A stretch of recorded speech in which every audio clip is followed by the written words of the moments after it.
Take one. Action. أهلا وسهلا مشاهدي قناة الدليل تيفي. شكرا لكل واحد تفضل ودعمنا بلايك تعليق واشتراك. ما نطولش عليكم، نبداو على بركة الله. فيديو اليوم عملته خصيصا للرد على الكراغلة اللي كيحاولوا يشوهوا صورة المغرب والمغاربة بالأكاذيب التافهة. شوفوا هذا المقطع وللكلام بقية. هاد الفيديوهات منتشرة بكثرة في مواقع التواصل الاجتماعي. جبت لكم فقط هاد العينة. مثلا هذا كيقول: أكل أرجل الدجاج في المغرب الأقصى المنسي. وهذا كيقول عكس الجزائر التي تبيعه لدول أخرى فقط ولا تتناوله، المغرب يطبخون أرجل الدجاج في مطابخهم. حنا كناكلو رجلين الدجاج، اي والله يلعن لي ما يحشم. نخليكم تشوفوا هذا المقطع ومن بعد نرجعوا لرجلين الدجاج وأفضع منها. بتوقيت مناسب وبمسيادة جيدة يحصل على غنيمته. الزربوع. السكان يحرصون على تناولها، فقيمة الجربوع الغذائية كبيرة جدا، خاصة لمرضى السكري وفقر الدم وأمراض أخرى.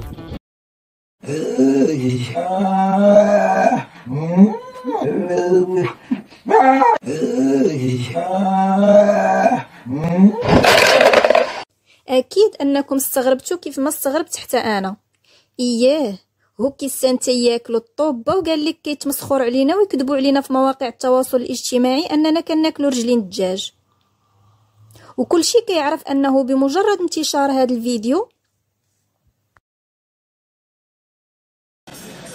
المصنع الموجود في تصدير 100% أرجل الدجاج إلى الصين والفيتنام وغير ذلك، وشفنا النوعية وكن سعدنا أننا أطلقنا أول شحنة فيما يتعلق أرجل كما نقول منزوعة العظام، وهذه أول شحنة لتوجه من الجزائر إلى دولة الصين، وهذا شيء يشرفنا وشيء يفرحنا.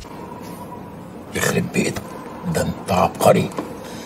لا المعارضين الجزائريين ديال نظام العسكر ولا المغاربة تمسخروا عليهم، ماشي على الفكرة، أي فكرة تصدير أرجل الدجاج، لكن على الهامة الإعلامية اللي داروها وكأنهم اخترعوا النواوي. فما رضاوش وبداو ينشروا هاد الأكاذيب. قال لك هما كيصدروا رجلين الدجاج وحنا كناكلوهم بلا حشمة بلا حيا. أنا ما غاديش نستند على أشخاص كيعملوا تجارب أكل أرجل الدجاج، لأن بحال هاد الفيديوهات منتشرة في مواقع التواصل الاجتماعي لعرب وغير عرب، بحال هاد الجزائري مثلا.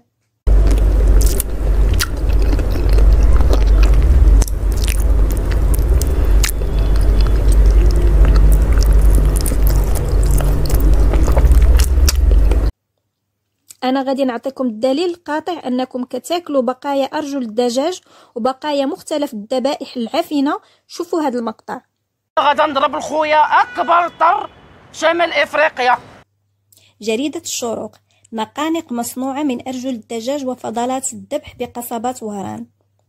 نشوفوا هنا مكتوب: الوصفة المعتمدة في تحضير المرقاز تعتمد على إضافة اللحوم المجمدة على أحشاء ماشية ودواجن إلى جانب بقايا عمليات الذبح، أبرزها أرجل الدجاج. إذا ماشي كتاكلوا غير رجلين الدجاج، وكتاكلوا حتى مصارنو. احنا مصارنو. وهنا جريدة الشروق تؤكد إحباط تحويل قناطير من أرجل الدجاج الفاسدة إلى نقانق بالعاصمة.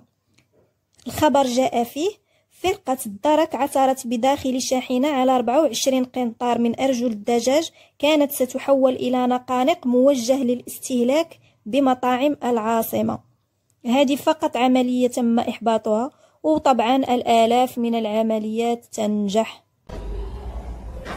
لأنا فادي طربتوني.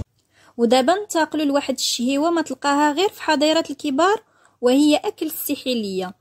يلجأ الكثير من شباب وادي سوف عند ارتفاع درجات الحرارة إلى اصطياد الشرشمان. يخرج هؤلاء إلى الصحراء في رحلة شاقة لاصطياد سمك من نوع خاص. في الجزائر خاصة في منطقة واتسوف وفي الصحراء عندنا الشرشمان، وفيه ثنا مذاق رائع جدا. بعد ما تطيبيه تفوحيه وتطيبيه تاكليه، في مذاق رائع جدا مثل السمك العادي. واذا حبيتي ثنا معناها ما حبيتيش تطيبيه معناها على الجمر، حبيتي تجفف فيه في السمش وتطحنيه في الطاحونه اللي تطحن التوابل وتخلطيه مع العسل. تحطي ملعقتين تقريب في الكميه هذه تاع العسل، تقريب ملعقتين من هذا الشرشمان المطحون، وتخلطيها جيدا. شوفي معايا.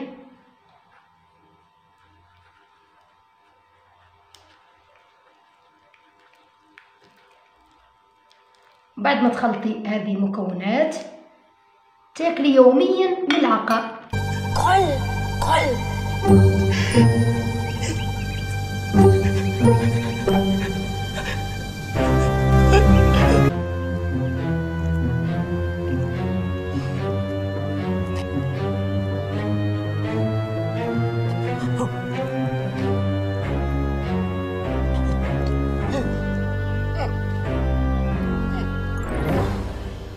من فضيحة أكل السحالي ننتقلوا لفضيحة أكل لحم الحمير والبغال.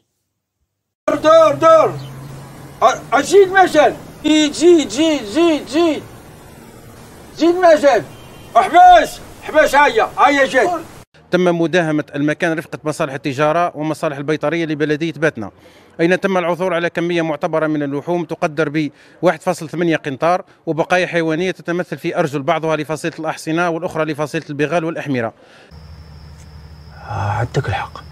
هل ستكون لحوم الحمير والبغال حاضرة على موائد الجزائريين؟ سؤال تبادر إلى ذهن كل من تابع خبر سماح الحكومة باستيراد لحوم الحمير والبغال، والخوف كل الخوف من تكرار حالات بيع لحوم الحمير وتسويقها على أنها لحوم بقر. أنت خليني شاكل، خليني. أنا نوجه نداء من هذا المنبر جزائريين، بالعكس كل اللحم الحمير يسين ديليكاتاس واللحم البغال ما تديروش على مغاربة، بس بالعكس حنا لي غوا ناكلو غير اللحم ديليكا كي جزائريين عم ياكلو فيه، يسمى حاجة روعة. ولاش نتوما عم بالكم كنت عايرو فينا يا المراركة، عم بالكم البغرير والمسمن بالعسل الخير. بعد ما سالاو مع الحمير والبغال في بلادهم وفي مالي، توجهوا للاستيراد من دول أخرى بكل بساطة، لأن ثمنها رخيص مقارنة مع لحم البقر والغنم. ودابا نشوفوا شو تأكل لحم القطط، وكنهني المنتخب المغربي للمحليين وكنقول لهم الحمد لله وشكروه اللي ما مشيتوش مع الحملة، كون ضربتوا كاع أنواع الجيفة، وهذا الشيء على لسانهم. سمعوا. لحوم القطط تثير ذعر الجزائريين، طبخت وأكلت على أنها لحم أرانب.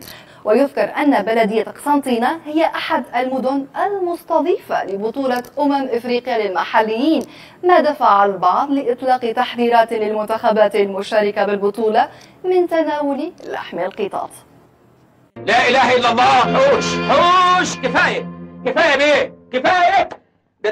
ده بالمفتشر، ده كل حاجة باين. وصلنا مشاهدينا لنهاية الفيديو، إلى اللقاء مع موضوع جديد، في رعاية الله.